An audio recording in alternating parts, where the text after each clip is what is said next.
अखण्डमण्डलाकारं व्याप्तं येन चराचरं तत्पदं दर्शितं येन तस्मै श्रीगुरवे नमः। सदाशिवसमारम्भां शङ्कराचार्यमध्यमाम् अस्मदाचार्यपर्यन्तां वन्दे गुरुपरम्पराम्। गुरुब्रह्मा गुरुर्विष्णु गुरुदेवो महेश्वरः गुरुसाक्षात् परब्रह्मा तस्मै श्रीगुरवे नमः। नित्यानन्दं परमसुखदं केवलं ज्ञानमूर्तिं विश्वातीतं गगनसदृशं तत्त्वमस्यादिलक्ष्यम् एकं नित्यं विमलमचलं सर्वधी साक्षिभूतं भावातीतं त्रिगुणरहितं सद्गुरुं तं नमामि। ॐ सहना भवतु सहनौ भुनक्तु सह वीर्यं करवावहै तेजस्विनावधीतमस्तु मा विद्विषावहै। ॐ शान्ति शान्ति शान्ति।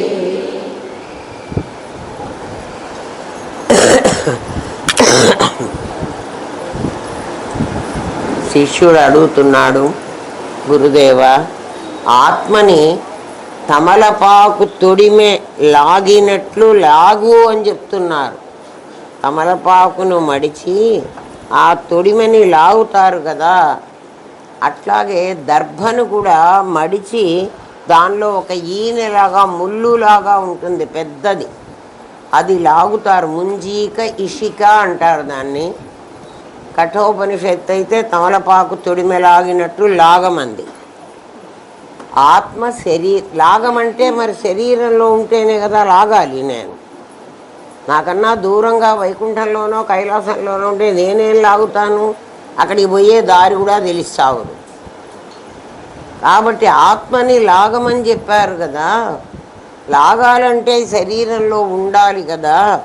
కాబట్టి ఆత్మ శరీరంలోనే ఉంటుందా? ప్రశ్న అది. ఆత్మ ఎక్కడ ఉండాలి? అంతటా ఉండాలి. వాడు లాగమన్న ఉద్దేశం ఏమిటి? నాయన, ఈ ప్రపంచంలో నుంచి ఆత్మను లాగు అన్నాడు.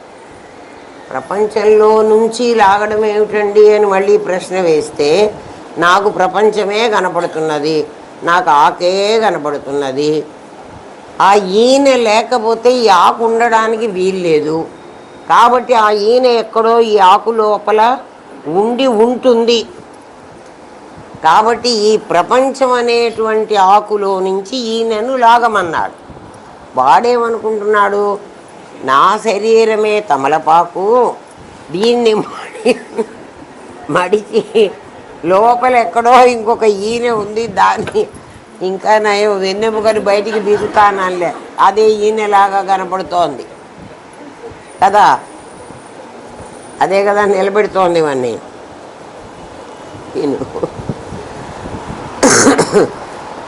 వాడి ఉద్దేశం ఆత్మ పరిమితమైందని. ప్రశ్నే తప్పు కదా. ఆత్మ అపరిమితమైంది ఆత్మ కదా. అది ప్రపంచంగా ఉంది అని ఆయనే చెప్పాడు. ఈ ప్రపంచంలో నుంచి దాన్ని లాగమన్నారు.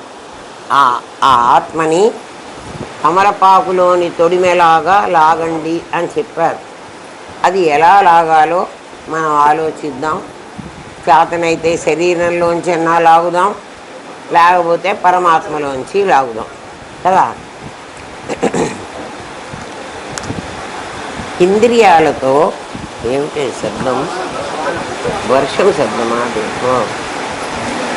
ఇంద్రియాలతో తెలుసుకునేది మన ఇంద్రియాలు ఉన్నాయి కదా, కళ్ళు, ముక్కులు, చెవులు, జ్ఞానేంద్రియ పంచకం.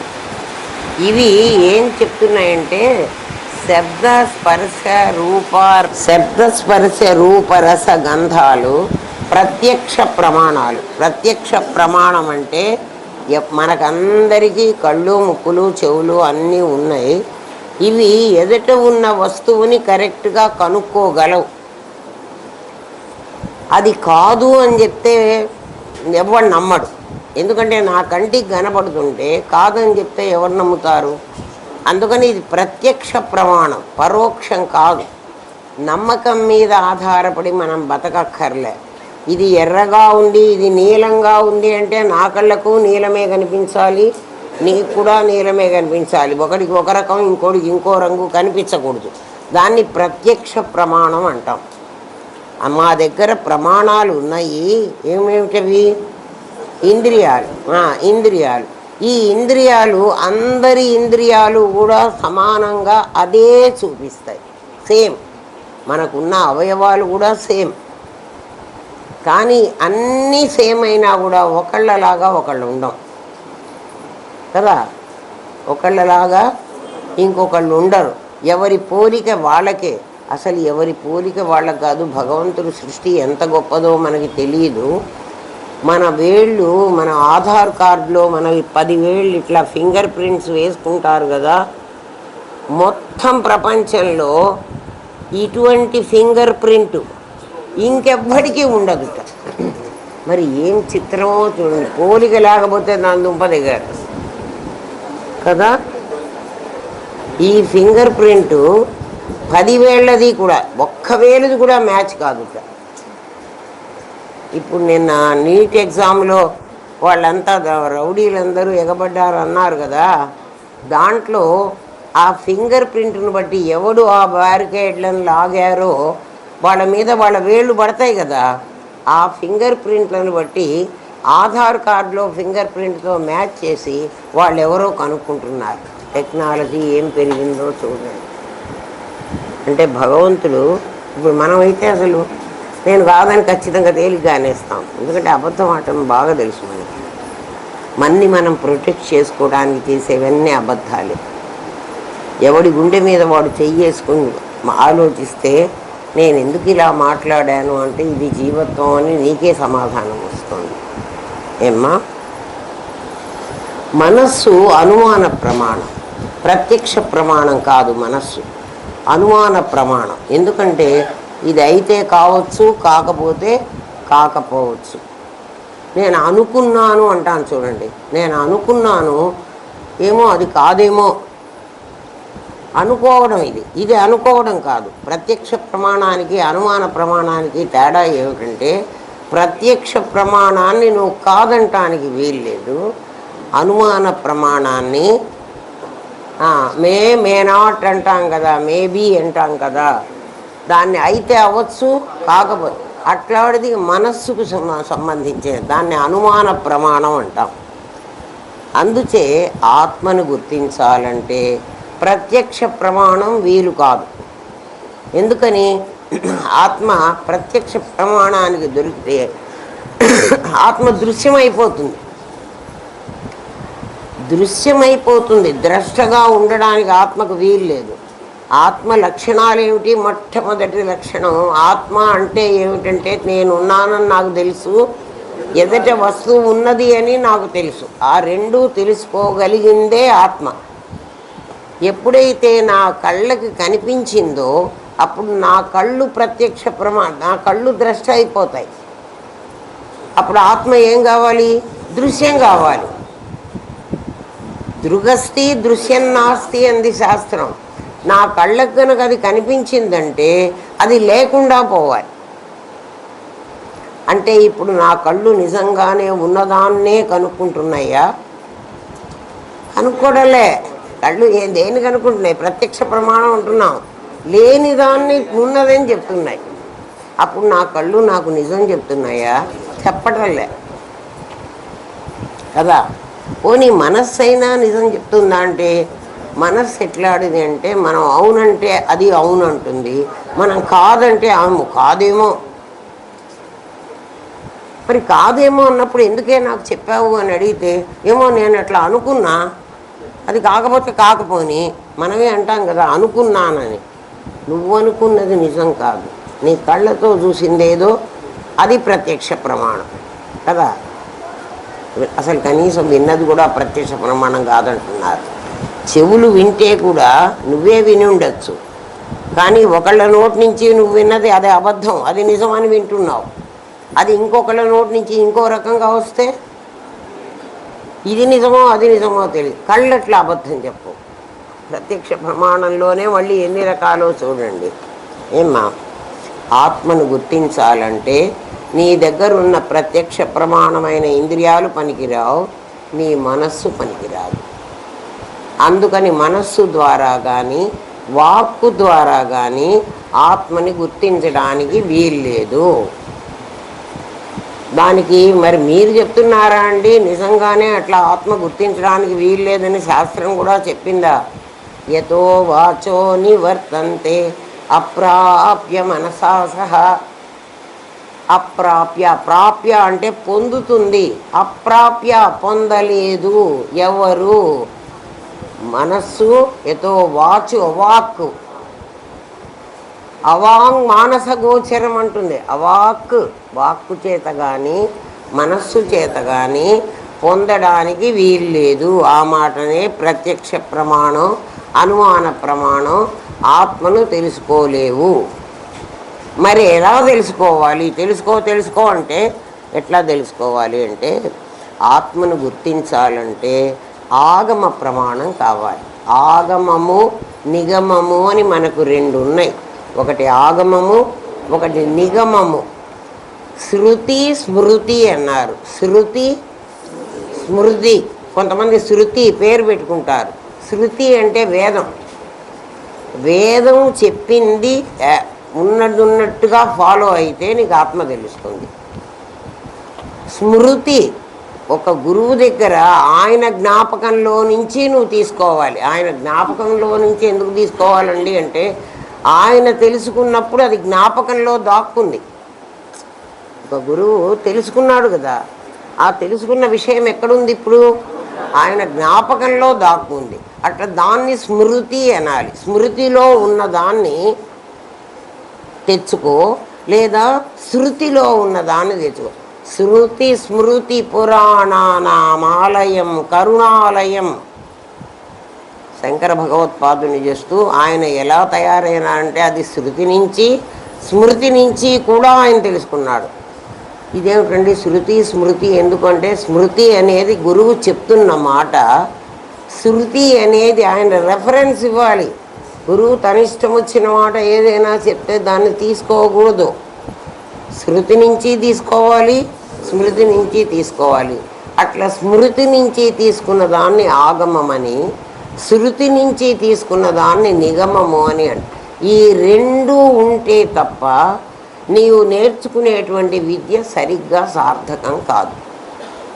అంటే వేదం ప్రమాణం కావాలి. అందుకే వేదం ప్రమాణంగా సత్యం జ్ఞానం అనంతం బ్రహ్మ అని చెప్పకుండా ఎవడైనా ఓ గురువు నాకు తెలిసిందిరా, నాకు తెలిసింది ఇట్లాగే ఉంటుంది, ఆత్మ ఇట్లా ఉంటుంది, ఆత్మ ఈ ఆకారంగా ఉంటుంది బాగా వర్ణించాడు అనుకో గురువుగారి మరిచెంబులాగా, అది ఆత్మ కాదు కదా. మరి మీరు స్మృతిలో నుంచే రావాలన్నారు కదండి అంటే, స్మృతిలో అంటే గురువు అనుభవించిన రోజున ఆయన ఎలా దాన్ని అనుభవించాడో అందులో అప్పుడు స్మృతిలో దాచుకున్నాడు, జ్ఞాపకంలో దాచుకున్నాడు. ఆ జ్ఞాపకంలో నుంచి బయటికి లాక్కు రావాలి. దేన్ని? ఆ ఆత్మ యొక్క రూపాన్ని. పోనీ రూపాన్ని లాక్కొద్దామా అంటే అది నిరాకారం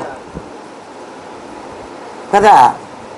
అందుకే రామకృష్ణ పరమహంస దగ్గరికి వివేకానందుడు వాళ్ళ కాలేజీ స్టూడెంట్స్తో అందరితో వెళ్ళినప్పుడు ఆత్మ ఎలా ఉంటుంది అని అడిగారట. అడిగితే నీలాగే ఉంటుంది నాయన అన్నట్టు ఆయన. అది కొంచెం ఎగతాళిగా అనిపించింది కదా. ఆ పక్కన ఫ్రెండ్ ఇంకొకటి చూసి నాలాగా ఉండదా అన్నాడు. నీలాగే ఉంటుంది.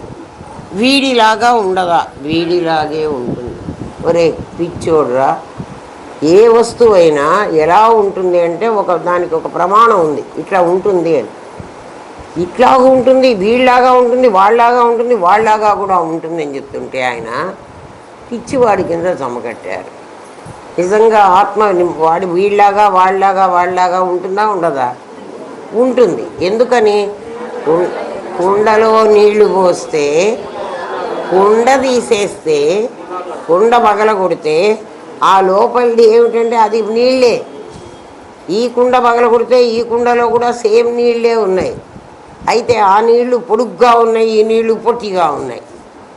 అంతేనా?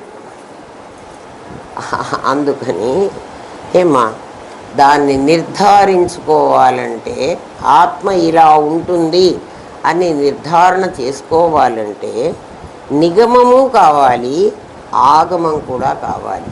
ఆగమము అంటే గురువు యొక్క అనుభవం, నిగమము అంటే ఏ గురువు కూడా తాను అనుభవించింది నేను మాత్రమే అనుభవించాను, నీకది చెప్పడానికి రాదు, నువ్వు అనుభవించినప్పుడు నీకు తెలుస్తుంది అంటే వాడికి తెలియలేదని అర్థం. నేను అనుభవించాను కానీ నీకు చెప్పడానికి నాకు రాదు నిజంగానే. కానీ నీకు కూడా ఆ తన అనుభవాన్ని అలాగే అనుభవించమని చెప్పేవాడు నీకు కావాలి. దాన్ని ఆగమం అనాలి. అంతేగాని ఏదో ఒకటి చెప్పేవాడిని ఆగమం అనకూడదు. నీవు అనాత్మనే ఆత్మ అనుకుంటున్నావు. నువ్వేమనుకుంటున్నావు అంటే ఆత్మ కానిదాన్ని ఆత్మ అంటున్నావు.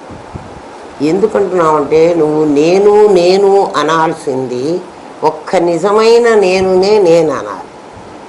ఆ నేనేమిటంటే అది భాతి లేదా అది చిత్. దాన్ని మాత్రమే నేను అనగలిగే అధికారం దానికే ఉంది. మిగిలిన వాళ్ళందరూ నీవు అన్నా కావాలి, వాడు అన్నా కావాలి. అప్పుడు ఆత్మ ఎక్కడుంటుంది? ఖచ్చితంగా నా లోపలే ఉండాలి. నేనేమంటున్నానంటే ఆత్మసాక్షిగా చెప్తున్నానంట. మనం ఏదైనా ఒక మాట్లాడే మాటను ఆత్మసాక్షిగా చెప్తున్నావు. నువ్వు అనుకున్న ఆత్మ ఎవరంటే నాదిని నేననుకున్న ఆత్మ. నువ్వెప్పుడు నేను అని ఎవరిని అంటుంటావు? నాదినే నేనంటావు. మరి అది నిజమైన ఆత్మనా, అది అనాత్మనా? అనాత్మ. మనకే తెలుసు అది అనాత్మ అని. నాది అనాత్మ అని ఆనందధామంలో వాళ్ళకి తెలుసు, అందరికీ తెలియదు. అందరూ కూడా దీన్నే ఆత్మ అంటున్నారు కదా. అంటే దీన్నే ఏమంటున్నారు? నేను అంటున్నారు. కళ్ళు మూసుకుని నేను అనే ఆత్మ లోపలే ఉందని అనుకుంటున్నావు. నీకు నాది నేను చెప్తే నేను అనేది ఎక్కడుంది అంటే నువ్వు కళ్ళు మూసుకుని నేను అని అనిపిస్తున్నది ఎవరో అది ఆత్మ, నాది అనిపిస్తున్నదేదో అది అనాత్మ అంటున్నావు. నిజంగా నీ దగ్గర నేను అని అంటున్నానే అది ఆత్మ కాదంటాం మేము.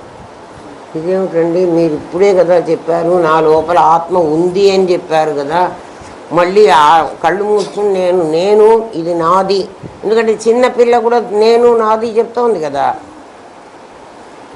అటువంటిప్పుడు ఆ నేను కాదంటున్నారేమిటి అంటే ఇప్పుడు నువ్వు అనుకుంటున్న మేము ఆభాస నేను అంటాం. ఎందుకండి మా ఆభాస చేశారు, మీ నిజం చేసుకున్నారు అని అడిగితే కదా, నీ శరీరంలో ఉండి ఫండమెంటల్స్లోకి వెళ్ళండి. ఫండమెంటల్స్లో ఏం చెప్తున్నాడంటే పరమాత్మ ప్రజ్ఞాన ఘనం. ఆ ప్రజ్ఞాన ఘనం అంతటా ఘనం. అది అది ప్రవహించేది కాదు. ఘనం అంటే ఒక చోట అట్లనే ఉంటుంది, ముద్ద. ఇక్కడంతా పరమాత్మ ముద్దే ఉంది. ఆ ముద్ద నీకు తెలుసా? తెలియదు. మరి నా దగ్గర ఉన్నది ఏమిటంటే నీ బుద్ధి దర్పణంలో పడ్డ ఆ ముద్ద తాలూకు ప్రతిబింబం. ఆ ముద్ద తాలూకు ప్రతిబింబం.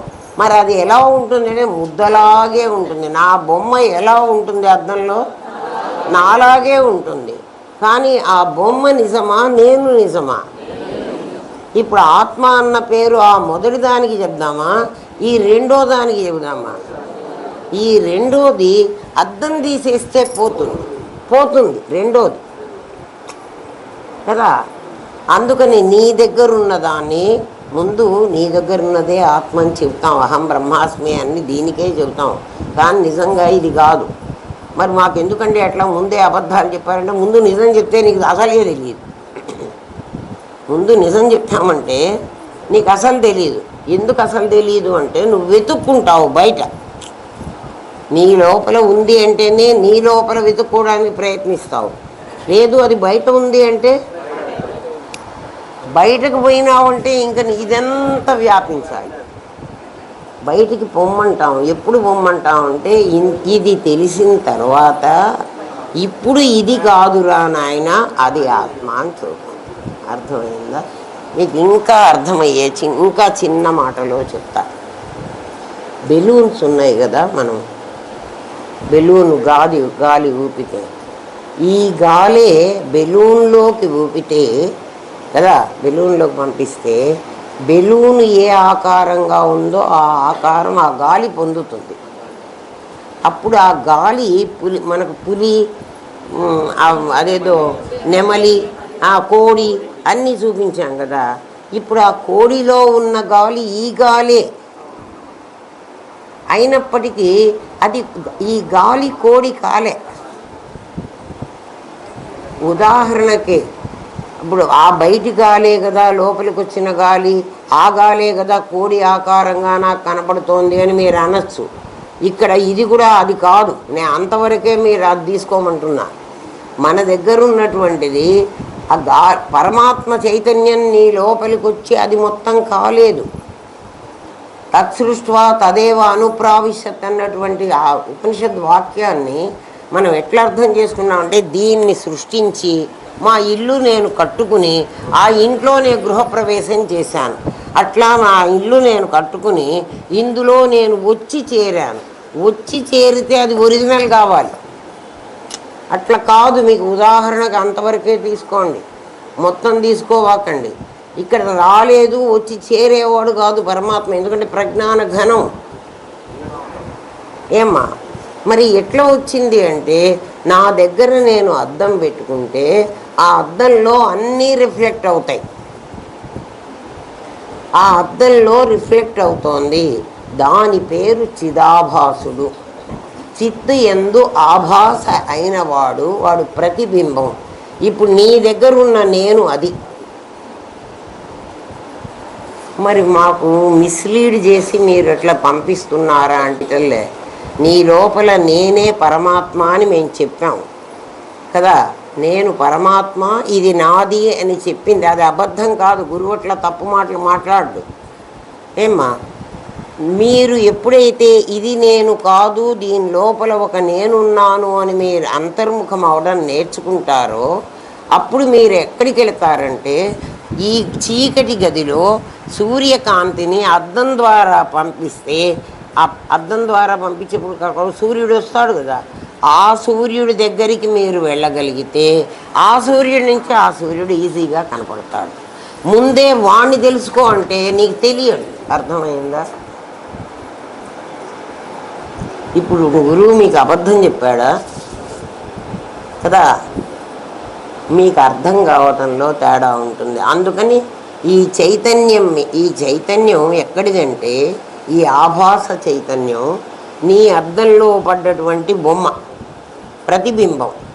ప్రతిబింబం కాబట్టే ఇన్ని ప్రతిబింబాలు ఉన్నప్పటికీ ఏమ్మా మీ దృష్టిలో మీకేమనిపిస్తుందంటే మామూలు అందరికీ కూడా మీరేం ఎక్కువ తక్కువ అని కాదు, మీ అందరికీ ఏమనిపిస్తుందంటే నేను నా గదిలో ఒక అద్దం పెట్టుకున్నాను, ఆ అద్దంలో నా మంచం బొమ్మ పడింది, నా అద్దం బొమ్మ పడింది. అంటే నేను బొట్టు పెట్టుకుంటున్నప్పుడు ఆ అద్దంలో బొమ్మ, నా బొమ్మ పడింది. ఇంకా మా ఇంట్లో ఈ పటాలో కుర్చీలో ఇంకా ఏముంటే అవన్నీ బొమ్మలు పడ్డాయి. మీ దృష్టి ఏమిటంటే అద్దంలో బొమ్మలన్నీ పడ్డాయి అని ఉంది. నిజమే కదా. కానీ నా దృష్టి ఏముంటుందంటే ఆ అద్దమే ఈ బొమ్మలుగా కనిపిస్తోంది అంట. ఏది నిజం ఏది అబద్ధం చెప్పండి. ఈ బొమ్మలన్నీ అద్దంలో పడాలంటే ఇవన్నీ జడాలు. జడం వెళ్ళి అద్దంలో పడడానికి లేదు. నేనా తీసుకుపోయి దాంట్లో పెట్టలే. అద్దమే రిఫ్లెక్ట్ అయింది. ఎక్కడ రిఫ్లెక్ట్ అయింది? మంచంగా రిఫ్లెక్ట్ అయింది. అంటే ఆ మంచం మేర ఉన్నటువంటి ఆ అద్దంలో బొమ్మ అద్దమే. ఏమ్మా, అందులో ఉన్న కుర్చీ కూడా అద్దమే. అద్దమే ఇన్ని రూపాలుగా కనిపిస్తోంది అంట నేను. మీరేమంటారు? అద్దంలో అన్ని బొమ్మలు పడ్డాయి అంటారు. అర్థమైందా? అద్దమే ఇన్ని రూపాలుగా కనిపిస్తున్నది అంటే ఇది మననం క్లాసులోనే చెప్పాలి. వినేటువంటి శ్రవణంలో చెప్పకూడదు. చెప్తే అసలు అర్థం కాదు. సంప్రదాయం అంటే ఇది, నిన్ను ఒక్కొక్క మెట్టు ఎక్కించి ఆ మెట్టులో నీకు ఏది బోధిస్తే నీకు అర్థమవుతుందో అది బోధించాలి. అందుకే నేను మిమ్మల్ని రోజు రమ్మనేది కదా. ఈ మెట్టు పాఠం మర్చిపోయి ఈ మెట్టు ఎక్కామనుకో కింద పడిపోతాం. అర్థమైందా? ఇప్పుడు ఏమైంది? అద్దంలో బొమ్మలు పడ్డాయా? అద్దమే బొమ్మలుగా కనిపిస్తోంది. అద్దమే బొమ్మలుగా కనిపిస్తుంది అన్నప్పుడు పరమాత్మే ప్రపంచంగా కనిపిస్తున్నాడు. అది ఏమిరా నాయన, కాన్సెప్ట్ అర్థమైందా? అద్దమే బొమ్మలుగా కనిపిస్తోంది. ఎవరికన్నా డౌట్ ఉందా? డౌట్ ఉండడానికి అవకాశం లేదు. అద్దంలో బొమ్మలు పడ్డాయి అన్నది అబద్ధం. ఎందుకంటే మాకు కనపడుతుంటే మీరు అట్లా అబద్ధాలన్నీ మా మొహాన చెబుతున్నారు.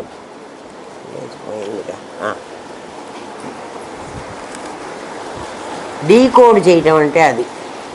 నిజమైనటువంటి అర్థాన్ని కనుక్కోవడానికి మీరు చేసే ప్రయత్నాన్నే సాధన అంటారు. సాధన అంటే ఏమిటి? ఆ విషయాన్ని నేను చెప్పింది చెప్పినట్టుగా కాదు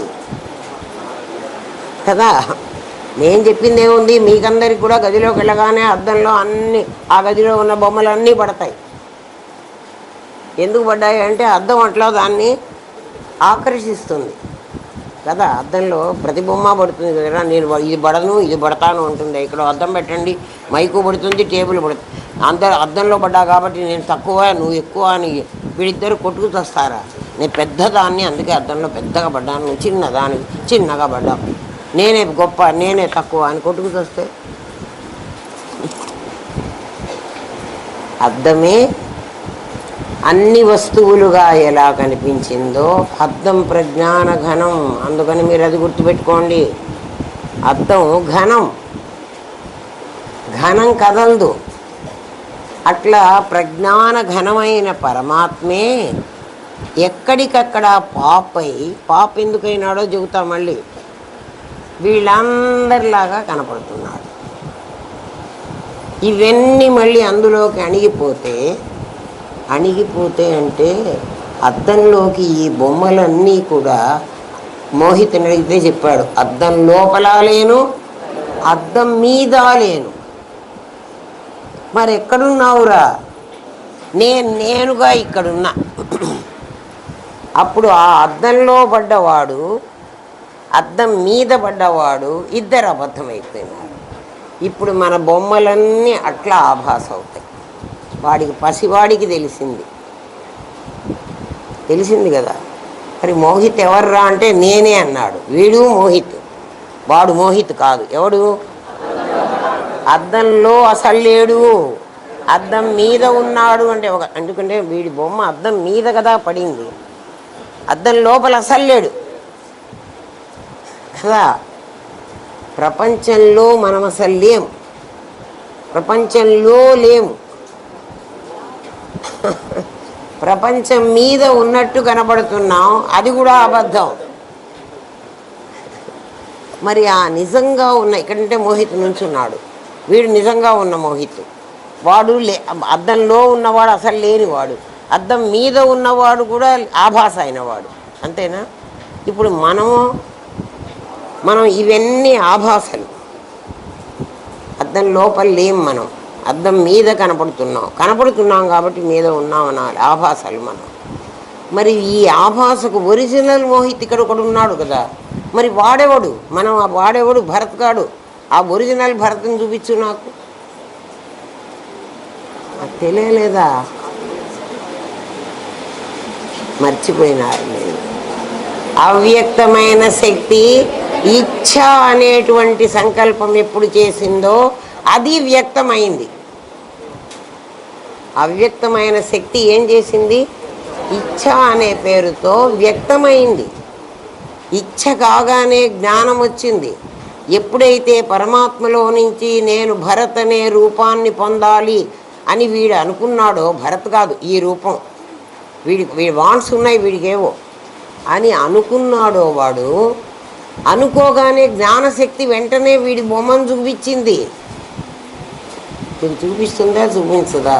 మీరు ఆనందధామానికి వెళ్ళాలి అని అనుకునేటప్పటికీ ఆనందధామానికి ఎలా వెళ్ళాలి? బస్సులో వెళ్ళాలా, కారులో వెళ్ళాలా, రైల్లో వెళ్ళాలా? ఆ కారు, రైలు, బస్సు మీ అమ్మ నాన్న కదా. ఆ బస్సులో, కారులో ఎక్కి వస్తున్న నీవు అసలు ఇక్కడున్న మోహిత్ లాంటి వాడివి, ఇప్పుడున్నవాడివి ఆభాసం. ఇప్పుడు తెలిసిందా? అది ఫండమెంటల్స్. అవ్యక్తమైన శక్తి వ్యక్తమైతేనే ఈ నామరూపక్రియలు వస్తాయి. దానికి నామరూపక్రియలు దేహంగాను, దేశకాల వస్తువులు జగత్తుగాను. ఆ వచ్చింది వీడి దేశకాల వస్తువులు. వీడు కర్నూలులో పుట్టాలి, అది దేశం. అప్పుడు ఏ కర్నూలు అన్నది దేశం అవుతుంది అంటే అది జగత్ అయింది. లేదు నేను ఢిల్లీలో పుట్టాలి, ఢిల్లీ జగత్ అవుతుంది కదా. ఫలానా టైంలో పుట్టాలి, కాలమైంది. ఫలానా ఇంట్లో పుట్టాలి, ఫలానా ఇంట్లో అన్నదే నువ్వు కారు ఎక్కో, బస్ ఎక్కో, ఎక్కడికో డెస్టినేషన్ వెళ్ళాలి అని అనుకున్నావే అది. అందుకని దేశకాల వస్తువులు జగత్తుగాను, నామరూపక్రియలు జీవుడుగాను. అవి రెండు కొనలు. మనం చూపించా మీకు తాడు. అవి రెండూ కలిసి వీడిని జీవుడుగా చేసి వీడికి జగత్తుతో సంబంధం పెట్టి వీడు పుట్టిన వాడిని ఈ జగత్తు పోషిస్తోంది. వీడు మరణిస్తే, ఒరే ఏమనుకోవాకురా, వీడు మరణిస్తే నేను ఎవరినో ఒకరిని చెప్పాలి కదా. ఆ జగత్తునే తీసుకుంటోంది. ఏ జగత్ అయితే వీడిని పెంచిందో ఆ జగత్తే తీసుకుంటోంది. నేను పెరగడానికి ఏ ఆహారం తింటున్నానో, పెరగడం అనే క్రియ జరిగాక ఆ ఆహారాన్ని జగత్తు తీసుకుంటోంది. మనం అందరం విసర్జించినటువంటిదంతా ఎక్కడికి పోతోంది? అక్కడి నుంచి రీసైకిల్ అయ్యి మళ్ళీ మనకే వస్తోంది. ఈ ప్రపంచం అర్థమైందా? ఈ ప్రపంచం నిజమందామా? పసివాడికి తెలిసింది ఇదంతా అబద్ధమని. అంటే వాడికి ఇంకా వాడు కూడా అబద్ధం అని వాడికి తెలియలేదు కదా. అద్దంలో అది కనీసం అబద్ధం అని తెలిసింది. అద్దంలో అబద్ధం అంటే మనం అందరం అబద్ధమేరా. అబద్ధం అని మరీ అనకుండా మనం వేసుకున్న వేషం అంటుంది శాస్త్రం. నువ్వు పరమాత్మవి, నీకు అనుమానం ఎందుకు వస్తుందిరా నేను అవునా కాదా అని. అమ్మ మీరు పరమాత్మ ఏమో కానీ మేము మాత్రం మీరు కాదు. ఎందుకు కాదు అంటే నిత్య నిరంతరం మీరు జీవత్వంలో ఉంటే మీరు పరమాత్మ కాదు కదా. మీకు అదివరకే చెప్పాను నేను. ఒక్కసారి మీరు ఆలోచించుకుంటారా, రోజులో పడుకున్న తర్వాత రోజులో ఎన్నిసార్లు నేను జీవుణ్ణైనాను. నా పెళ్ళాం, నా పిల్లలు, నా ఆస్తి గుర్తొస్తే కాదు, నా దేహమే ఎన్నిసార్లు జీవత్వాన్ని పొందుతోందో. ఏ తప్పైనా జరిగిందా అంటే ఓ నేను కాదు. నిన్నెవడు అడిగాడు? ఎందుకు నువ్వు నీ ఇండివిజువాలిటీ, నువ్వు అసలు బొమ్మవే, నువ్వు నాటకంలో నటించాను బొమ్మవే ఇన్నిసార్లు చెబుతుంటే మాటకు ముందు ఎందుకు నువ్వు నిన్ను గురించి మాట్లాడుకుంటావు? మాట్లాడితే అహం బ్రహ్మాస్మి అని మాట్లాడు. నేను పరమాత్మని ఈ వేషం వేశాను కాబట్టి ఈ వేషానికి ఇది ఉంటుంది, నాకు ఉండదు. ఆ మాట మాట్లాడు. కొన్నాళ్ళకైనా నువ్వు పరమాత్మ అయిపోతావా? అయ్యే ఉన్నావు అది కదా.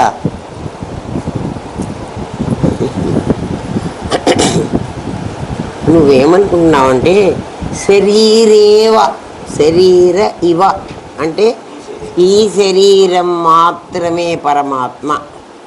ఎందుకంటే నేనే గురువు గారి దగ్గరికి వెళ్ళి తత్వమసి మహావాక్యాన్ని నేనే తీసుకొని వచ్చాను. అప్పుడు నేనే పరమాత్మని నీ గురువుగారు చెప్పిన మాట వాస్తవమే. కానీ నువ్వు కాకుండా మీ ఇంట్లోనే 10 మంది మనుషులు ఉన్నారు. మరి నేనే పరమాత్మనైతే వాళ్ళ 10 మందిని ఏం చేద్దాం కదా. గురువుగారు నీకు చెప్పింది నువ్వు పరమాత్మవేరా నాయనా, నువ్వు పరమాత్మ అని నువ్వు తెలుసుకుంటే వాడు కూడా పరమాత్మని నీకు తెలుస్తాడు అని నీకు చెప్తే నువ్వేం చేస్తావు? గురువు గారి దగ్గరికి వెళ్ళి నేను కదా మంత్రోపదేశం పొంది వచ్చాను, ఆ ఆత్మ ఏదో తెలిస్తే నాకు తెలియాలి, మీకెవరికి తెలియడానికి వీల్లేదు అంటే నువ్వేం ఆలోచిస్తున్నావో చెప్పు. శరీరేవ అంటే అదే అర్థం. శరీరంలో మాత్రమే, శరీరంలో మాత్రమే అంటే శరీరం నాకే ఉంది, మీకు లేదు నా దృష్టిలో. మీరు కూడా అట్లాంటి వాళ్ళే కదే, మనందరం అట్లాంటి వాళ్ళమే కదా. అందరం సేమ్ మెటీరియల్తో తయారైనాం కదా.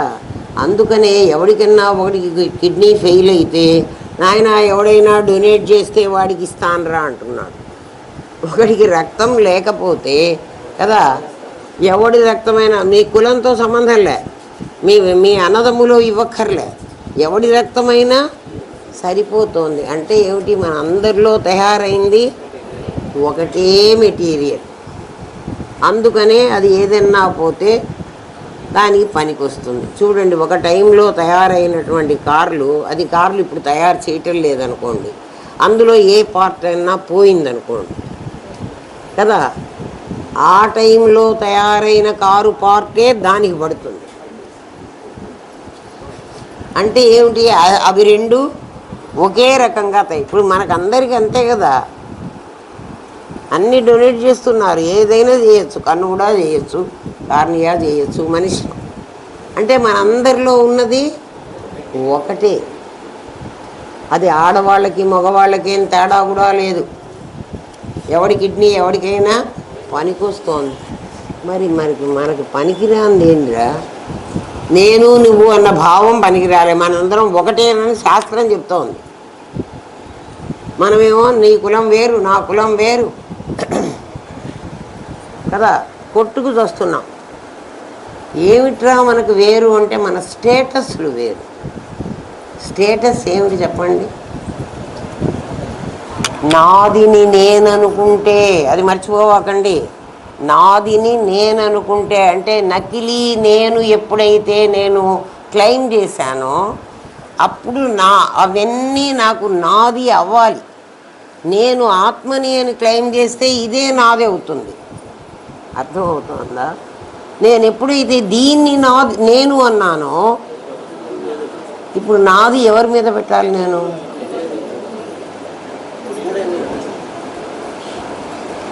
అర్థమవుతుంది. ఏది మర్చిపోవాకండ్రా, ఒకసారి చెప్పింది మర్చిపోవాకండి. శరీరంలో మాత్రమే ఉన్నది అనుకుంటున్నావు, శరీరంలో లేదు అనద్దు. మళ్ళీ అది అంతటా ఉన్నదని చూడు.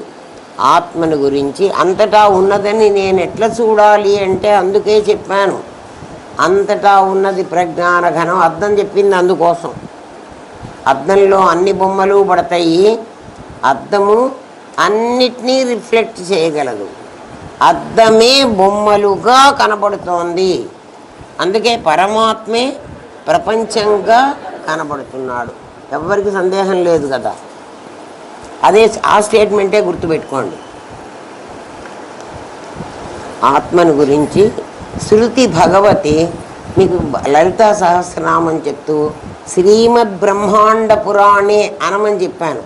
శ్రీ బ్రహ్మాండ పురాణే అనకూడదు. ఎందుకంటే భగవతి శృతిని ఎప్పుడూ శృతిని శ్రీవాచకంలో చెబుతారు. మరి పరమాత్మ ఎవడండి అంటే వాడు పుల్లింగ పదంలో బ్రహ్మ అంటారు. పరమాత్మ వాడు ఉన్నాడు అని చెప్తాం కదా. శృతి భగవతిని శృణోపి వినమని చెప్పదు, విను అని చెప్పదు. ఎప్పుడు వేదం నువ్వు విను అని చెప్పదు. ఏం చెప్తుందంటే తదంతరస్య సర్వస్య తదు సర్వస్యాస్య బాహ్యత. ఏదైతే లోపల ఉంది అని నువ్వు అనుకుంటున్నావో, అంతరస్య అంటే లోపల ఉంది అని అనుకుంటున్నావు కదా నువ్వు. లోపల ఏముంది అనుకుంటున్నావు? నాది లోపల నేనుంది అని అనుకుంటున్నావు నువ్వు కదా. అది అస్య బాహ్యత అదే ఉంది అంటున్నాడు. అదే తత్వమసి మహావాక్యానికి అర్థం. త్వమ్మని ఏది అనుకుంటున్నావో, త్వమ్ అంటే నువ్వు ఒక్కడివి. నీవు అని ఎవరినైతే అనుకుంటున్నావో, నీవు అని ఎవరిని అనుకుంటున్నావు? నాకంటే భిన్నంగా ఉన్నవాడిని అనుకుంటున్నావు. ఆ నీవు త్వమ్ అని అంటున్నావు కదా, ఆ నీవు నీ ఒక్కళ్ళలోనే కాదు, అంతటా ఉన్నావు. అంతటా ఉన్న నిన్ను జగత్తని నేను పిలుస్తాను. నా ఒక్కడిలో ఉన్న నన్ను జీవుడు అని పిలుస్తా. తదంతరస్య సర్వస్య తదు సర్వస్యాస్య బాహ్యత. నువ్వు లోపల ఏది ఉందనుకుంటున్నావో అదే బయట ఉంది. బెలూన్లో లోపల ఏది ఉండి దీన్ని బాగా ఉబ్బబెట్టిందో అదే బయట కూడా ఉంది. అందుకే శృతి భగవతి ఏం చెప్పిందంటే పశ్యతి అని చెప్పలే, చూడు అని చెప్పలే, అనుపశ్యతి. అనుపశ్యతి అంటే దర్శించు. దర్శించు అంటే కూడా అర్థం చూడు అని. చూడు అంటే కళ్ళతో చూడు అని, దర్శించు అంటే నువ్వు ఆత్మని దర్శించు. దార్శనికులు అంటారు, దర్శించిన వాళ్ళని ఏమంటారు? దార్శనికులు. పశ్యతి అనుపశ్యతి అంటుంది ఉపనిషత్తు. అంటే చూడు దర్శించు అని అంటున్నది. అంటే అర్థం చూస్తే అది దృశ్యమైపోతుంది. ముందే చెప్పాను మీకు, దృశ్యం నశిస్తుంది, దృశ్యం ఉండడానికి వీల్లేదు. ఇప్పుడు మనం అందరం మొట్టమొదటి శబ్దస్పర్శ రూపరస గంధాలు ప్రత్యక్ష ప్రమాణాలు అన్నాం కదా. ప్రత్యక్ష ప్రమాణం అంటే నాకు ఖచ్చితంగా ఇదేం తెలుస్తుంది. అట్లా తెలిసినవన్నీ నాశనం అవుతాయి. ఎప్పుడు నాశనమైనవి అంటే చచ్చిన వాడికి ఇవన్నీ నాశనమైనవి. చచ్చిపోయిన వాడికి ఇంద్రియాలన్నీ ఉన్నాయి కదా, కళ్ళు ఉన్నాయి, అవి ఏం పోయిందో వాటిలో తెలుసుకోవాలంటే ఇమీడియట్గా ప్రాణం పోగానే మనం కళ్ళు ఎవరికైనా దానం చేసామనుకోండి, వాళ్ళు వచ్చేసి ప్రాణం పోగానే తీసుకుపోతారు.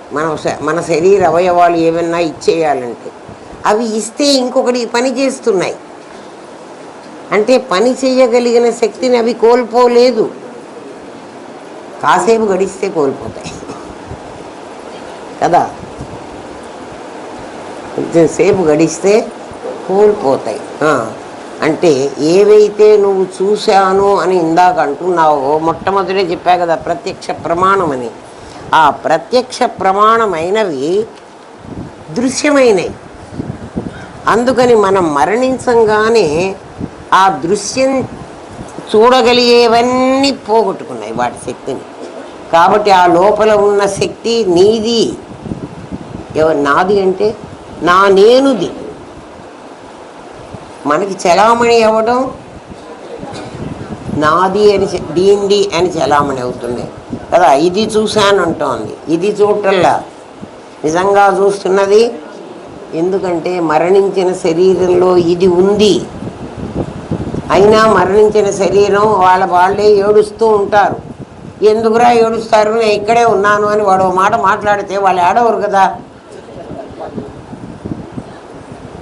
మరి వాడికి ఏం రోగం? నోరు ఇందాక ఉంది కదా, ఇందా నుంచి మాట్లాడాడు కదా, ఇంతట్లోకి ఎందుకు మాట్లాడకుండా పోవాలి? అంటే ప్రత్యక్ష ప్రమాణం అని నీకు ఇదివరకు చెప్పి బతికుండగా ఇది ప్రత్యక్ష ప్రమాణం చూసినే కదా ఇవన్నీ.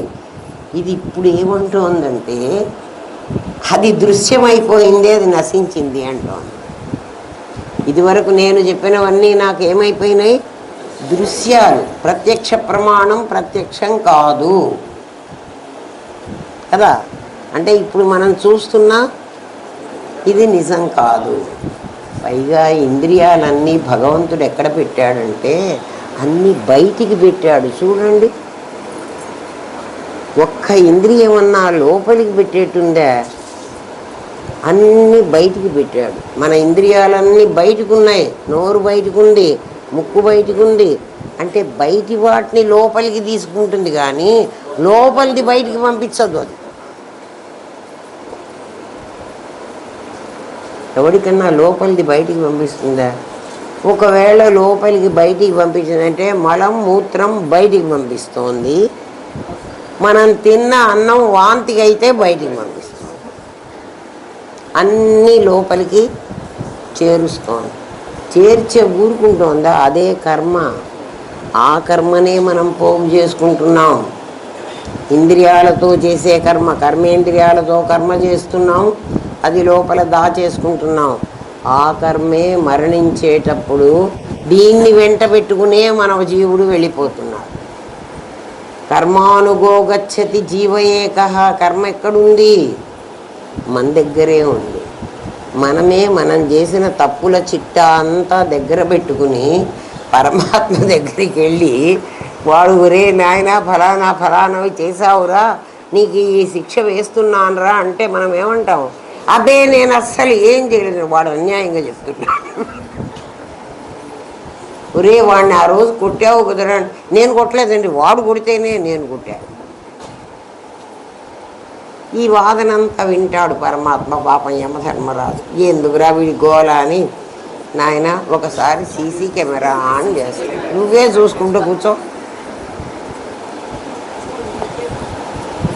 కదా, నువ్వేమేమి చేసావో అన్నీ రికార్డెడ్.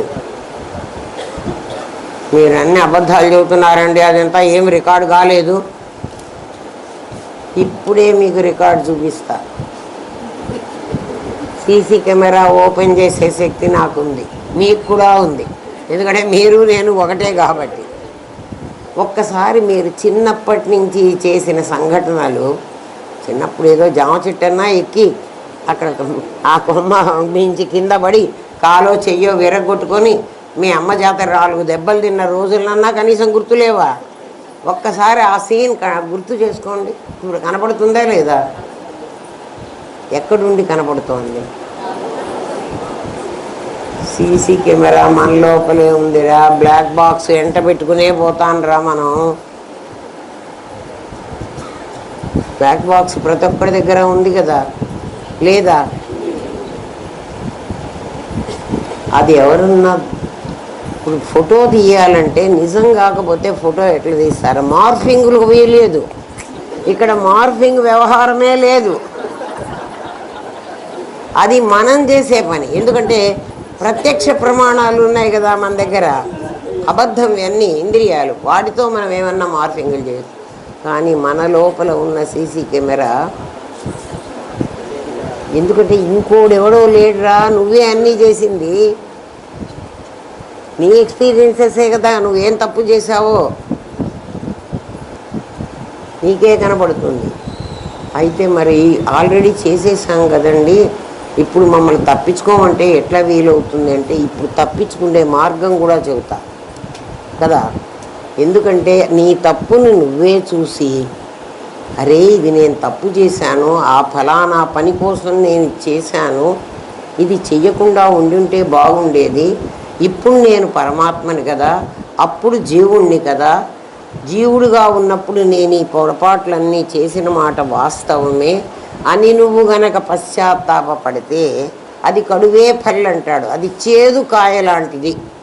అయినా చేదుకాయ కాకరకాయ ఎట్టాగొట్టా మింగుతున్నావు కదా, అట్లా గనక నువ్వు అనుకున్నట్లయితే, ఇప్పుడు నేను పరమాత్మని అయినా అహం బ్రహ్మాస్మి, జీవుడుగా ఉన్నప్పుడు ఈ తప్పులన్నీ చేశాను అని నువ్వు అనుకున్నట్లయితే, 2-3 సార్లు దాన్ని గుర్తు చేసుకుని నువ్వు చేశానని కన్ఫర్మ్ అయితే అది చెరిపేస్తాడు. కానీ అట్లా చెరిపేసుకుంటా మళ్ళీ చేస్తాలే అని అంటే కాదు. నిజంగా నువ్వు పశ్చాత్తాపడితే, మరి చెరిపేస్తే అవి ఎట్లా పోతాయండి అంటే, ఎక్కడికి పోవు. వాటిని ఎట్లాగే దాచిపెట్టుకుని పరమాత్మ నీ బ్లాక్ బాక్స్లోనే ఉంచుతాడు. నీకు ఇవ్వకుండా నువ్వు పరమాత్మ అయిపోయినావు కదా, నువ్వు మళ్ళీ జన్మ తీసుకోవు కదా. అహం బ్రహ్మాస్మి అన్నప్పుడు ఊరికే అంటే కాదురా, అంతకుముందు అయ్యో నేను చేసేసానే ఇంక నాకేం మోక్షం రాదేమో అట్లా భయపడవాకండి. ఇవన్నీ ఏమవుతాయంటే మన శరీరం పోయిన తర్వాత మనం చచ్చిపోగానే మన్ని గురించి మంచో చెడో ఎవరో అందరూ అనుకుంటూ ఉంటారు. అట్లా మనం ఈ చెడు జరిపినటువంటి వాడు కూడా చచ్చాడురా వాడు పీడా వదిలిందే అని వాడు అనుకుంటూ ఉంటాడు. ఈ చెరిపేసింది వాడికేస్తాడు. అందుకని ఎవరన్నా చచ్చిన వాళ్ళని గురించి చెడు మంచి మాట్లాడవాకండ్రా అంటారు.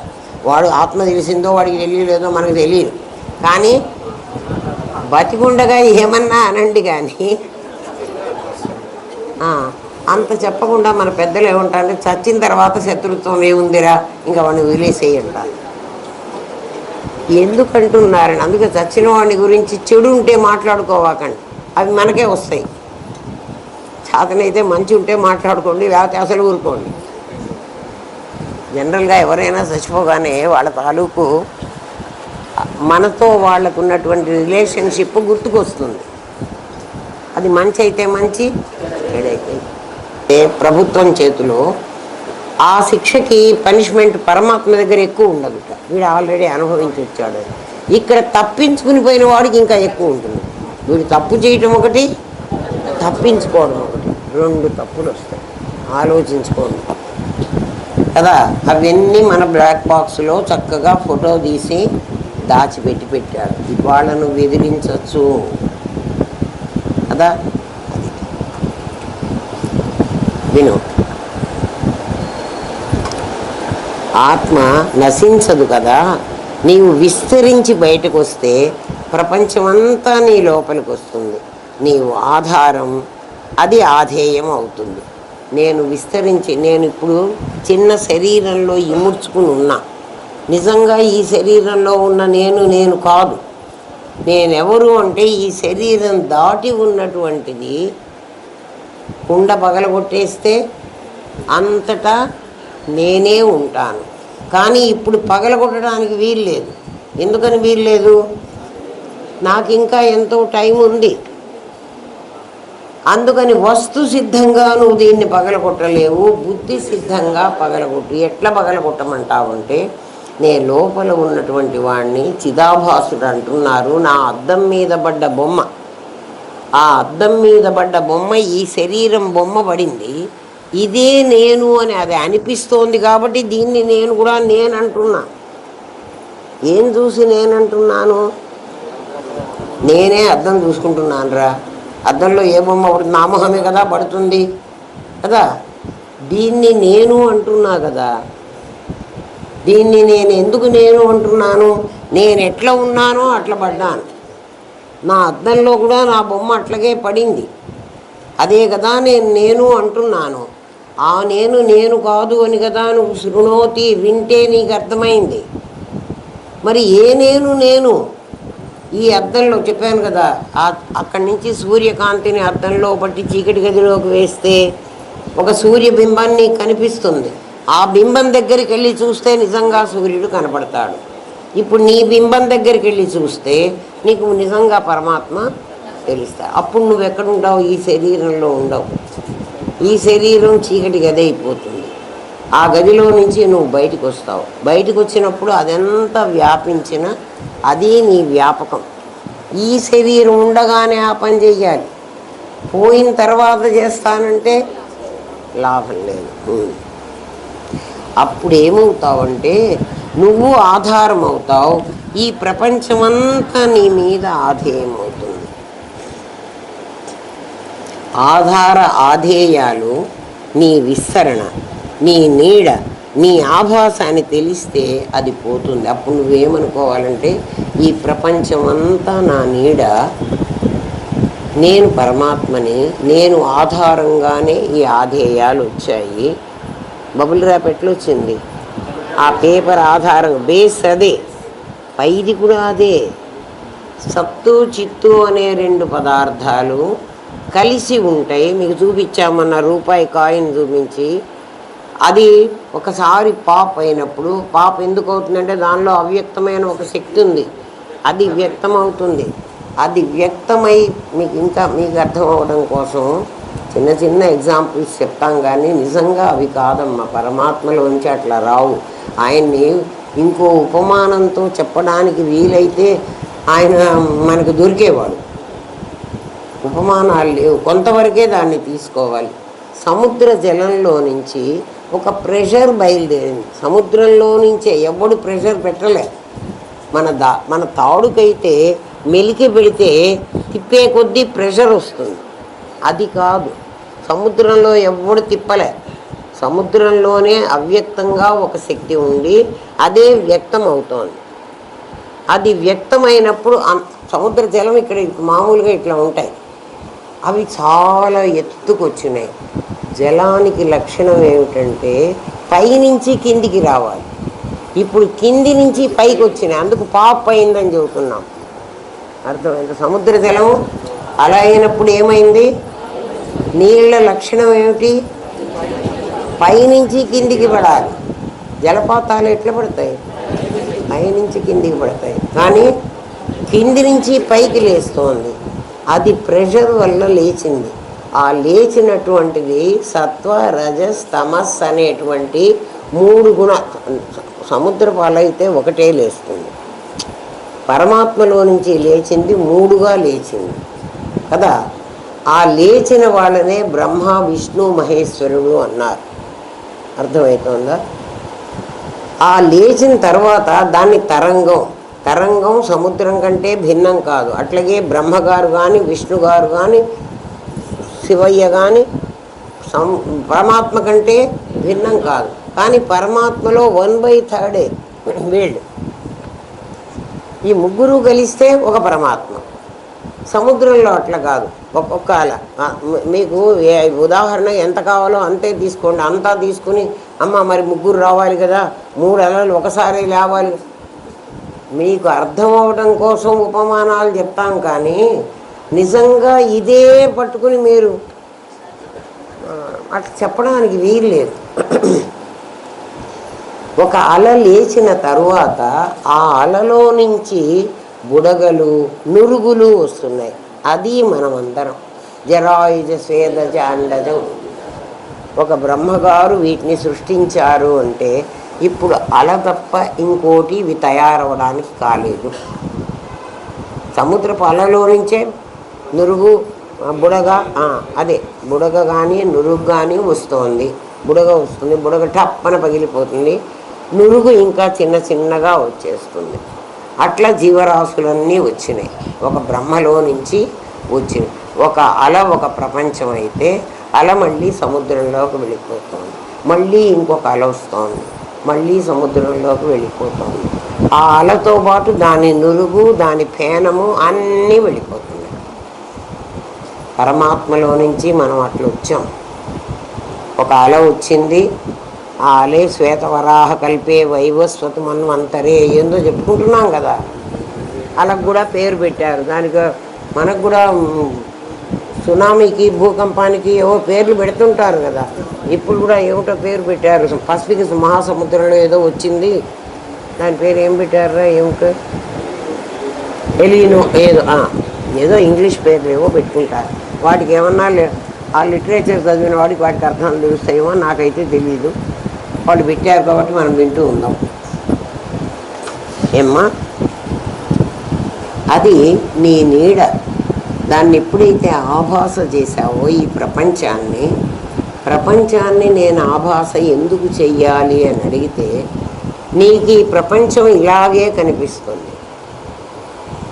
నాకు మీకు అందరికీ కూడా ఇదే కనిపిస్తుంది. ఆ అమ్మాయి కట్టుకున్న నల్ల చీరలాగే కనిపిస్తుంది, కానీ నాకు పచ్చ చీరలాగా కనిపిస్తుందా? కనపడదు కదా. ప్రపంచం ఇలాగే కనిపిస్తుంది. మరి ఎవరికండి ఇది కనిపించేది అంటే, ఎవరికైతే జ్ఞానం కలిగిందో, జ్ఞానం అంటే ఏమిటి?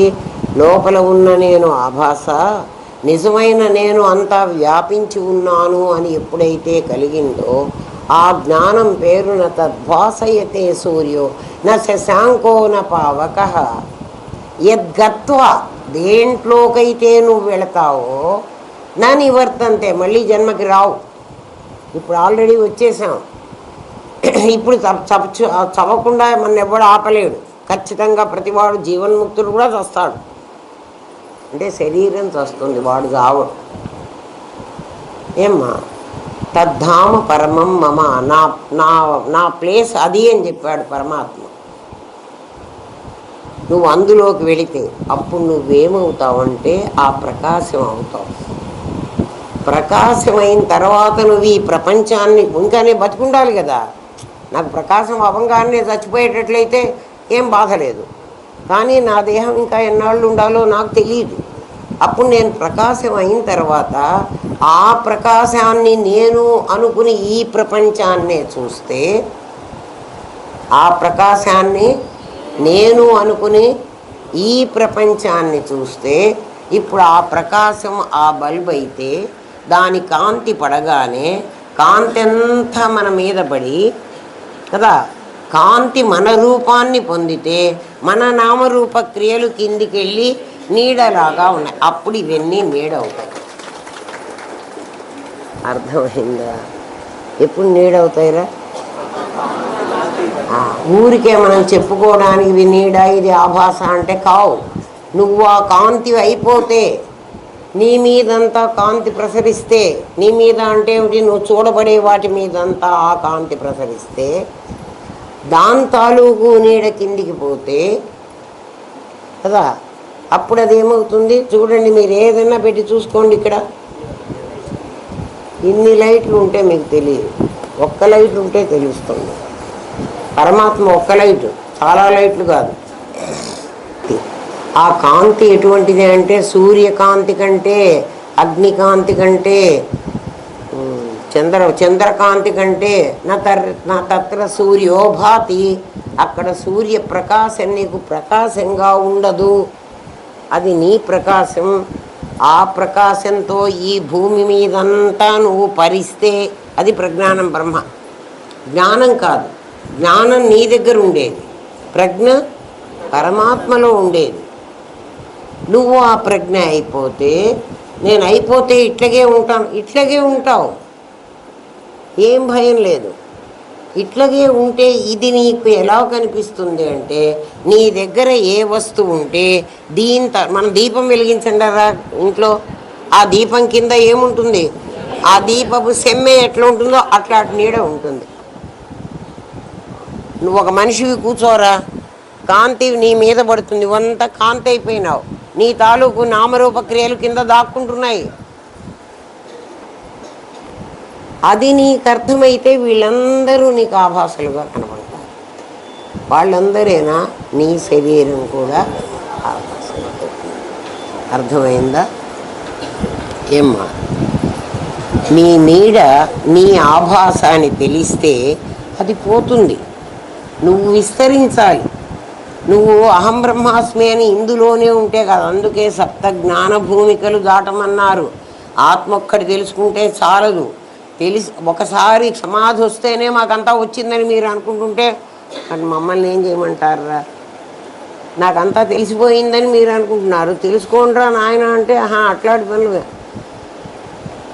అదే కదా మీరు రోజు చెప్తున్నారు, ఇంకేంది తెలుసుకునేది అంటే నేనేం చేయలేను, అంతే కదా.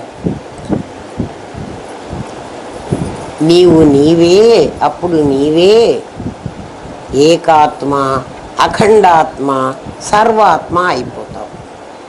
దాన్ని తమలపాకులో నుంచి లాగమన్నాం. అర్థమైందా?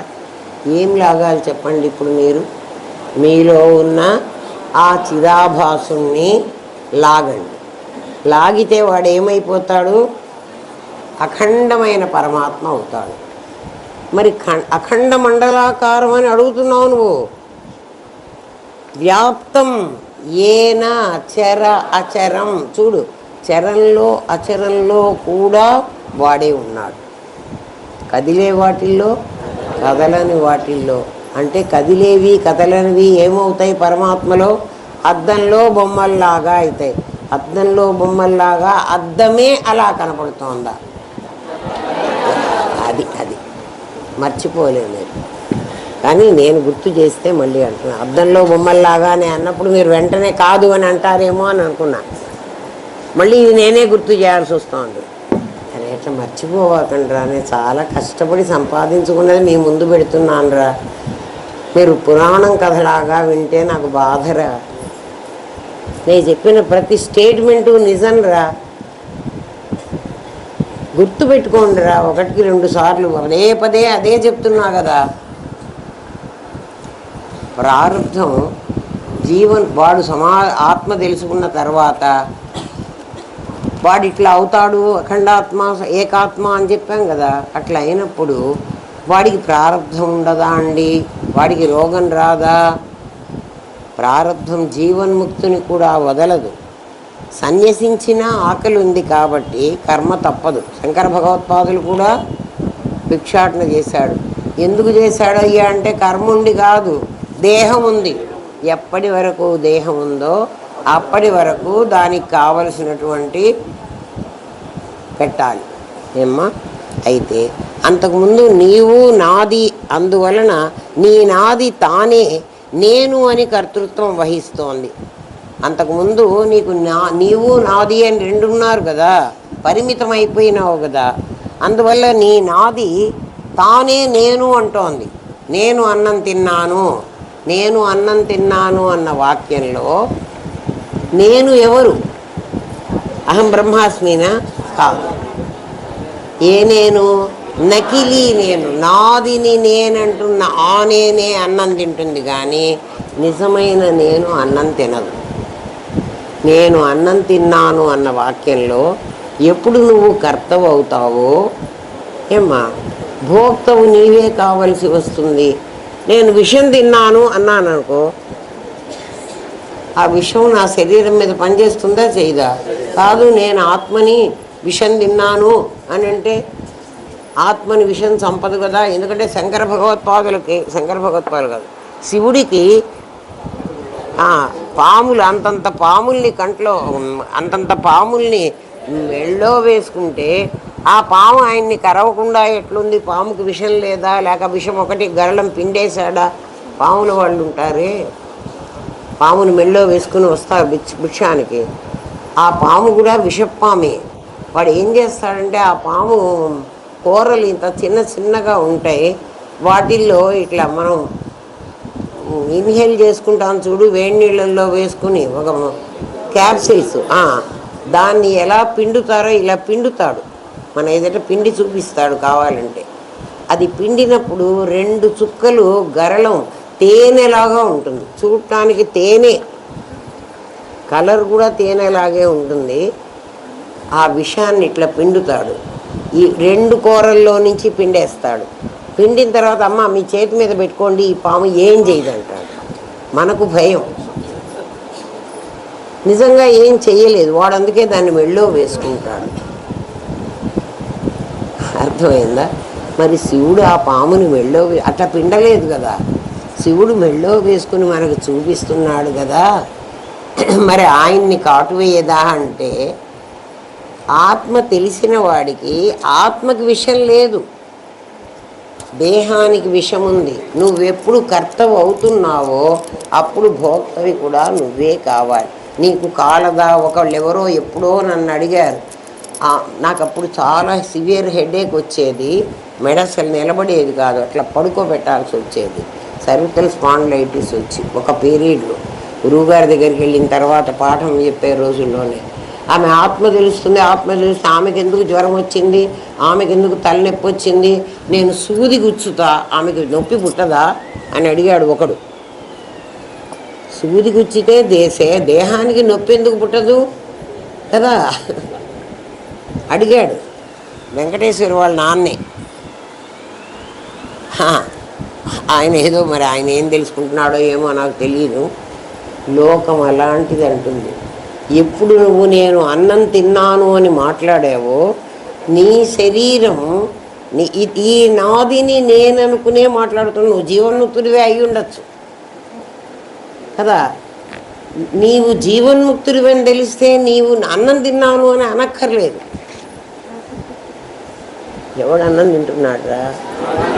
ఎవడు కర్తృత్వం వహిస్తున్నాడో వాడు భోక్త కావలసి వస్తుంది. నీవు అనాదివి, నీకు ఆది లేదు. నేను అని అన్నం తిన్నా నేను ఆది ఉన్నవాణ్ణి. కాబట్టి నాకు బర్త్డే అని చెప్తున్నప్పుడు వీడెవడు? నువ్వు విడదీసుకోవాలి. విడదీసుకోవడానికి చేత కాని వాడు అలాంటి పిచ్చి మాటలు మాట్లాడతాడు కదా. ఏమ్మా, నీవు అనాది, అనంతం. అనంతం, అనంతం అంటే అంతం లేదు, నీకు ఆద్యంతాలు లేవు. అయితే కర్మ జరుగుతున్నా, సినిమా తెర మీద పెళ్ళి జరిగినా, చావు జరిగినా, రక్తపాతమైన, మంటలు మండినా తెరకు ఎలా అంటదో ఏంరా. సినిమాలో మనం పెడితే ఎవడో చచ్చిపోతాడు, వాడి కొడుకు తగలబెడుతూ ఉంటాడు. సినిమాలో మనం తగలబెట్టింది కూడా చూసాం. కట్టెలు చూసాం, శ్మశానం చూసాం, తగలబెట్టి ఆ శవం కాలిపోయిన తర్వాత ఒక్కసారి మనం ఆ తెర దగ్గరికి వెళ్ళి ఆ తెర టచ్ చేసి చూద్దాం. తెర కాలిపోయి ఉంటుందా? ఎందుకు కాలిపోలే? మనకు మంటలు చూపించాడు, నిప్పు అంటించాడు, ఇంకా కిరసనాయలు కూడా పోసాడు. దేని మీద? శవం మీదరా. మంటలు చూసాం కదా, ఎగిసిపడ్డాయి మంటలు. మరి మన టీవీలో ఎన్నిసార్లు ఎవరు చచ్చినవన్నీ చూపిస్తుంటారు కదా. ఒకసారి స్క్రీన్ కాలిపోతే కాలదు. ఏమ్మా, అలా జీవన్ముక్తుడినే అంటదు అన్నాడు. వాడు కాలడా అంటే కాలుతాడు, వాడు అన్నం తిన్నాడా అంటే తింటాడు, వాడు కూడా మనలాగే ఉంటాడు. కానీ వాడి లోపల వాడు ఏమనుకుంటూ ఉంటాడు? అద్దంలో పడ్డ బొమ్మ. అద్దం, అద్దమే అన్నిటిగా కనబడుతోంది. అది నా నాదులన్నీ కూడా ఆ పరమాత్మే ఆ నాదులుగా కనబడుతున్నాడు. అప్పుడు నువ్వేమవుతావు? నువ్వు పరమాత్మే, నువ్వు పరమాత్మే, నువ్వు పరమాత్మే. ఇంతకుముందు నువ్వు పరమాత్మే అన్నాను కాదు, అప్పుడు నువ్వు ఆభాస పరమాత్మ. ఇప్పుడు తేడా తెలిసిందా? వసుధ రాలేదా? సరే, తేడా తెలిసింది కదా. రంగనాయకులు వచ్చాడు, ప్రకాష్ తెలిసింది కదా. అద్దమే అట్లా కనపడుతోంది కదా. అద్దంలో బొమ్మ పడలే. అంతకుముందు నువ్వు పరమాత్మవే, అందరూ పరమాత్మ స్వరూపాలే అన్న మాటలో నిజం లేదు. ఇప్పుడు అందరూ పరమాత్మే అన్న మాటలో నిజం ఉంది. రెండు మాటలు నువ్వే మాట్లాడావు, ఒకలాంటివే మాట్లాడావు. నీకు అర్థమవుతోందా?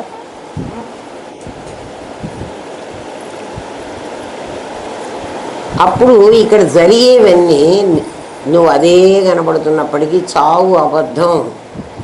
మా గురువుగారు మమ్మల్ని ప్రతి చోటికి వెళ్ళి చూసి రమ్మనేవాళ్ళు ఆ చావు దగ్గరికి. అంటే మేము అప్పుడు మాకు తెలిసేది కాదు. మాకేం తెలియాలంటే సినిమాలో మనం తెర మీద కాలిపోతున్న శవాన్నో చచ్చిపోయిన శవాన్నో చూసినప్పుడు అది నిజం కాదని మనకు ఎంత తెలుసో, ఈ శవాన్ని చూసినా నీకు అది నిజం అట్లా తెలియాలి. అందుకని పొమ్మన్నారు. లేకపోతే వాళ్ళందరినీ మమ్మల్ని చూడటం ఎందుకు? కర్నూలు నుంచి ఛార్జీలు పెట్టుకుని చిన్న బిడ్డలను వదిలిపెట్టి నేను హైదరాబాద్ పోతే, అమ్మ ఆ వీధిలో ఎవరో చచ్చిపోయినారు, పోయి చూసి రాపో అంటే ఏమనిపించాలి? ఎందుకు చూసి రమ్మన్నారు? మిమ్మల్ని కూడా శవాన్ని చూసి రమ్మంటా. ఎందుకు చూసి రమ్మంటాను? చూసినప్పుడు అయ్యో చచ్చిపోయినాడే పాపం, వాళ్ళు లేకుండా పోతే వాళ్ళకి ఎట్లా, వాళ్ళ కుటుంబం ఎట్లా జరుగుతుంది అని నీకు అనిపిస్తోందా? లేక ఇది నిజం కాదు, సినిమాలో నిజంగా చచ్చిపోయినట్టు కనబడుతున్నప్పటికీ ఆ సినిమా తెరకి ఏమీ అంటనట్టుగా ఈ ఆభాస పోయింది అంతే. దానికోసం ఏడవలసిన పని లేదు. జనన జీవన మరణాలు ఇవన్నీ కూడా నాటకంలో భాగమని నీకు అర్థం కావాలి. అది ఇప్పుడే అర్థం కాదు, ఊరికే చెప్తారు కానీ ఏంరా, నువ్వు అది అయినప్పుడు అర్థమవుతుంది. నువ్వు అయినావో కాలేదో నువ్వే పరీక్షించుకో, నీకే తెలుస్తుంది. ఇంతకుముందు నువ్వు బ్రహ్మాన్ని యజ్ఞంగా చూసావు, ఇప్పుడు యజ్ఞాన్ని బ్రహ్మగా చూడటం నేర్చుకో. అదే తత్తు త్వమసి నుంచి త్వం తదసీకెళ్ళు. బంగారం నగ అయింది, ప్రతి నగ బంగారమే. బంగారం నగ అయింది అంటే నగరూపం నిజం అంటున్నాం కదా. గొలుసు నిజం, గాజు నిజం, కాదు. ప్రతి నగ బంగారమే. ఇప్పుడు నగ లేదు, బంగారం. నామరూపాలకి ప్రాధాన్యత లేదు, బంగారానికే ప్రాధాన్యం ఉంది కదా. నగ బంగారమైన పరమాత్మ ప్రపంచమైనాడు అంటే ప్రపంచానికి ప్రామినెన్స్ ఉంది. ప్రపంచమే పరమాత్మ అని అన్నప్పుడు, ఈ ప్రపంచం పరమాత్మే అన్నప్పుడు పరమాత్మే ఉంటాడు, ప్రపంచం ఉండదు. గొలుసు బంగారమే, గాజు బంగారమే. అట్లా తత్వమసి మహావాక్యం త్వం తదసి కావాలి. నువ్వు అదెయ్యున్నావు, అది నీవై ఉన్నావు, నువ్వు అదెయ్యున్నావు. ఆ తేడా తెలిసిందా? అమ్మో చాలా పెద్దది. ఎందుకంటే కొయ్యని తలుపుగా చూస్తున్నావు, తలుపును కొయ్యగా చూడటం నేర్చుకో. చెక్కే కదరా తలుపు, కొయ్యని తలుపుగా చూస్తున్నావు, తలుపుని తలుపే, నీకు తలుపే కనపడుతోంది. ఇది తలుపు కాదు, ఇది కొయ్య. అంటే ఏమిటి? ఈ నామరూపాలని పరమాత్మగా చూడు. దృష్టిం జ్ఞానమయీం కృత్వా పశ్యేత్తు బ్రహ్మమయం జగత్. నీ దృష్టిని జ్ఞానమయం చేసుకుంటే నీకంతటా బ్రహ్మమే కనిపిస్తాడు. బ్రహ్మమే కనిపిస్తాడంటే బ్రహ్మం అనేవాడు ఒక ఆకారం కాదు. మరి ఎవరు వాడు? సచ్చిత్తులు. ఆకారంతో ఉంటే అస్థిభాతి, ఆకారం లేకపోతే నిరాకారం అయితే సత్తు చిత్తు. నువ్వు అట్లా చూడటం నేర్చుకో. ప్రపంచం అంతా నీకు సచ్చిత్తులుగా కనపడితే, మనకిప్పుడు ఏం కనపడుతోంది? ప్రపంచం అంతా గుణమయంగా కనపడుతోంది. అందుకని జగత్తును గౌణాత్మ అన్నాను కదా. నన్ను నేను మిథ్యాత్మ, నేను మిథ్యాత్మ, అది గౌణాత్మ. నేను మిథ్యాత్మ అంటే ఆత్మని కాదు, ఆత్మగా వ్యవహారం చేస్తున్నా.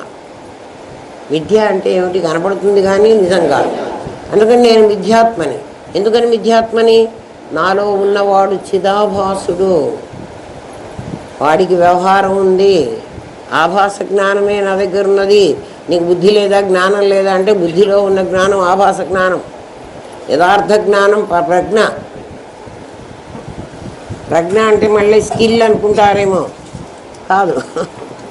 దృశ్యమంతా బ్రహ్మమైపోతుంది. బ్రహ్మమైపోయిన ఆ దృశ్యం అందరికీ బ్రహ్మగా కనిపిస్తుందా అంటావేమో. పచ్చకామెర్ల రోగికి ప్రపంచం పచ్చగా కనిపిస్తే అందరికీ ప్రపంచం పచ్చగా కనిపిస్తుందా? కదురా. పచ్చకామెర్లు వచ్చిన వాడికి మాత్రమే. అట్లా ఎవడికైతే బ్రహ్మమైపోతుందో దృశ్యం, వాడికంతా బ్రహ్మగా కనిపిస్తుంది కానీ నీకు కనిపించదు. ఆత్మను సమస్త భూతాలుగా చూడటం మానేసి సచ్చిత్తులుగా చూడటం నేర్చుకో. తలుపు కొయ్యగా అనుకున్నట్లే నామరూపాలను ఆత్మ అనుకో. అదెంత తేలిగో. తలుపుని కొయ్య అనుకోవడం నీకు కష్టంట్రా. అట్లా నామరూపాలు చూడగానే ఇది ఆత్మ అనుకుంటే నీకేం బాధ? కొయ్య తలుపు కాలేదు, కొయ్య కొయ్యగానే ఉంది.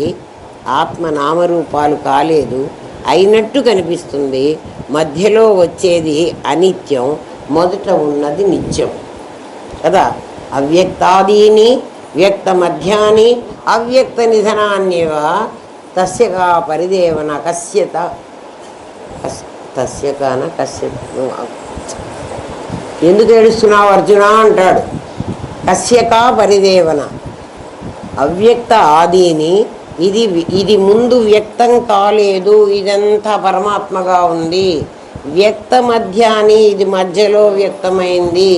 అవ్యక్త నిధనాన్య, పుట్టక ముందు ఇది లేదు, పుట్టినప్పుడు ఇది ఉంది, మరణించిన తర్వాత ఇది ఉండదు. అట్లాంటి దానికోసం నువ్వెందుకు? వాడు నా తాత, వీడు నా తండ్రి, వీడు నా ముత్తాత, వీడు నా కొడుకు, వీడు మా గురువు, ఏవో చెప్పాడు కదా అర్జునుడు. వీళ్ళందరూ ముందు లేరురా, మధ్యలో వచ్చారురా, తర్వాత ఉండరురా. నువ్వెందుకు ఏడుస్తున్నావురా అని మొదలుపెట్టాడు. అంతేనా?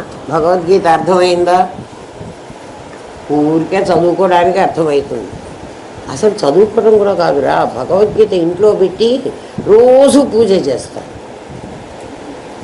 ఏమొస్తుందిరా అందులో? ఒక్క శ్లోకం కూడా అర్థం కాలే. ఎవరైనా మీరే చెప్పండి, భగవద్గీత ఇన్నాళ్ల బట్టి చదువుకుంటున్నారు కదా, పారాయణాలు చేశారు కదా, నిజంగా భగవద్గీతలో ఒక్క శ్లోకం మాకు అనుభవంలోకి వచ్చిందని చెప్పండి. నేనే చాలా శ్లోకాలు చెప్పా. నేను చెప్పినప్పుడు మాత్రం ఎంత బాగుంది, మనకు తెలియలేదే అనుకున్నారు. కానీ మళ్ళీ దాని గురించి ఒక్కసారి ఓపెన్ చేసి చదివి ఏమన్నా తెలుసుకున్నారా? ఆలోచించండి. ఏమ్మా? ఓం తత్సత్. స్వస్తి ప్రజాభ్య పరిపాలయంతాం న్యాయేన మార్గేణ మహిమహేష. ఓం బ్రాహ్మణేభ్యః శుభమస్తు. నిత్యం లోకాః సమస్తాః సుఖినో భవంతు. ఓం పూర్ణమదః పూర్ణమిదం పూర్ణాత్ పూర్ణముదచ్యతే పూర్ణస్య పూర్ణమాదాయ పూర్ణమేవావశిష్యతే. ఓం శాంతి శాంతి శాంతి. ఓం నమో బ్రహ్మాదిభ్యో బ్రహ్మ విద్యా సాంప్రదాయ కర్తృభ్యో వంశ ఋషిభ్యో గురుభ్యో నమో మహద్భ్యః. సర్వోపద్రవరహిత ప్రజ్ఞానఘనః ప్రత్యగర్తో బ్రహ్మైవాహమస్మి బ్రహ్మైవాహమస్మి బ్రహ్మైవాహమస్మి. అమ్మ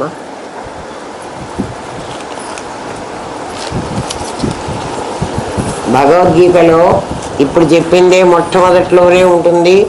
అర్జునుడికి కృష్ణుడు బోధించే మొదటి శ్లోకమే అది. విషాద యోగం తర్వాత ఉంటుంది. కస్య కాపరిదేవన అని, ఎందుకు ఏడుస్తున్నావు అర్జున అని. అవ్యక్తాదీని వ్యక్త మధ్యాన్ని అవ్యక్త నిధనాన్యేవ. ముందు లేదు, మధ్యలో ఉంది, తర్వాత ఉంది. ఇవాల్టి పాఠం అదే. ముందు లేదు, మన శరీరాలన్నీ ముందు లేవు. మనకు కూడా తెలుసు ముందు లేవని. పుట్టకముందు 1942 బిఫోర్ నేను ఉన్నానా? ఇప్పుడు కదా ఉన్నాను, ఎప్పుడో పోతాను కదా. అట్లా దానికోసం ఏదైతే ఉందంటున్నావో శరీరమే ఉండేది, దానికోసం ఎందుకు ఏడుస్తున్నావురా నాయన? అది ఇప్పుడు కనపడుతోంది కాబట్టి తెర మీద కనపడుతోంది. తెర మీద ఖూనీ చేసిన, రక్తం పడ్డా, తగలబెట్టినా, నిప్పంటినా తెరకెట్లా అంటదో నీకు కాదు, ఈ పరమాత్మకు అట్లా అంటలే. మనం ఎవరున్నా ఏం పని చేసినా